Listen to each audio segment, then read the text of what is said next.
गुरुर्ब्रह्मा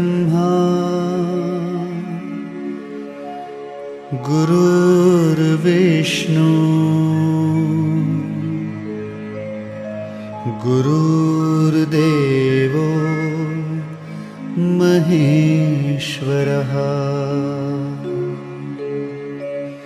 गुरु साक्षात् परब्रह्मा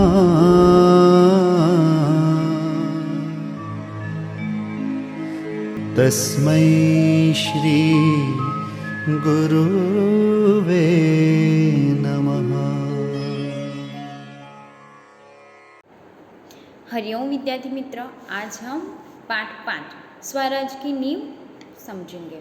लेखक है विष्णु प्रभाकर। विष्णु प्रभाकर का जन्म मुजफ्फर जिले के मीरनपुर गांव में हुआ था। उन्होंने प्रारंभिक शिक्षा अपने गांव में और उच्च शिक्षा हिसार में प्राप्त की थी।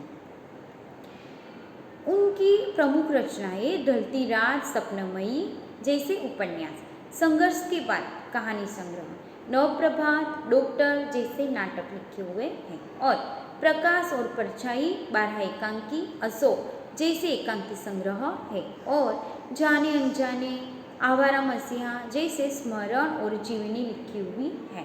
प्रस्तुत एकांकी स्वराज की नींव में प्रथम स्वतंत्रता संग्राम 1857 में लक्ष्मीबाई के त्याग और संघर्ष का वर्णन किया गया है। स्वराज की नींव रखने में स्त्रियों को भी भूमिका महत्वपूर्ण रही है।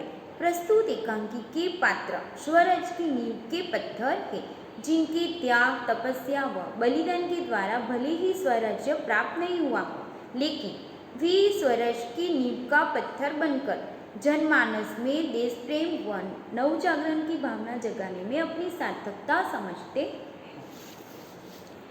रानी लक्ष्मीबाई यह देखकर निराश हुई कि झांसी, कालापी, ग्वालियर स्वतंत्रता सेनानियों के हाथ से निकल गई है। केवल ग्वालियर का किला उनके अधिकार में रहा है। रानी लक्ष्मीबाई किसी भी कीमत पर झांसी अंग्रेजों के हाथ से वापस लेने का निश्चय करती है। रानी को इस बात का दुख था कि उनकी सेना के बड़े योद्धा राव साहब, बादा के नवाब, रघुनाथ राव आदि विलास में डूबे हुए हैं। उनके पास शक्ति है, फिर भी वह दुर्बल है। तात्या जैसे सेनापति होते हुए भी सेना में अनुशासन नहीं है। युद्ध की ठोस तैयारी न कर वे ब्रह्मभोजन में लगे हुए हैं। उसके लिए श्रीखंड और लड्डू तैयार किए जा रहे हैं। ग्वालियर जैसा दृढ़ किला उनके हाथ में है, फिर भी वे कुछ नहीं कर रहे हैं।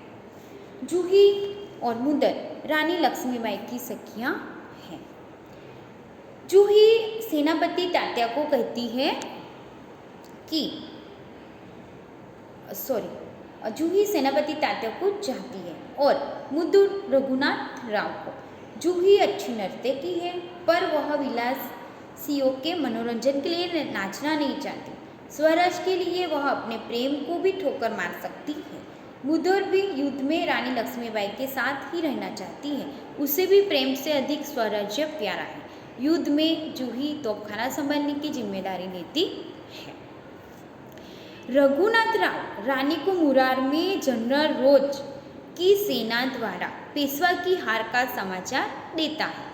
सुनकर रानी कहती है, यह अच्छा ही हुआ, अब पेशवा की आंखें खुलेगी। रानी सेनापति तात्या को युद्ध के लिए तैयार होने का आदेश देती है। वह कहती है, जाओ तलवार संभालो, नुपुर की झंकार के स्थान पर तोपों का गर्जन होने दो।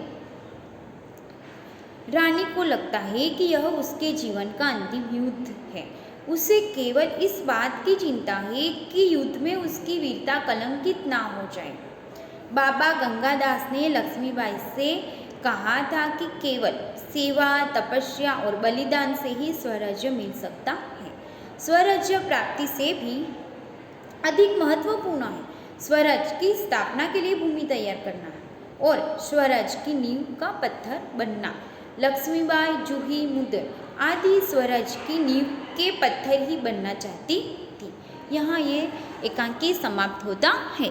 अस्तु।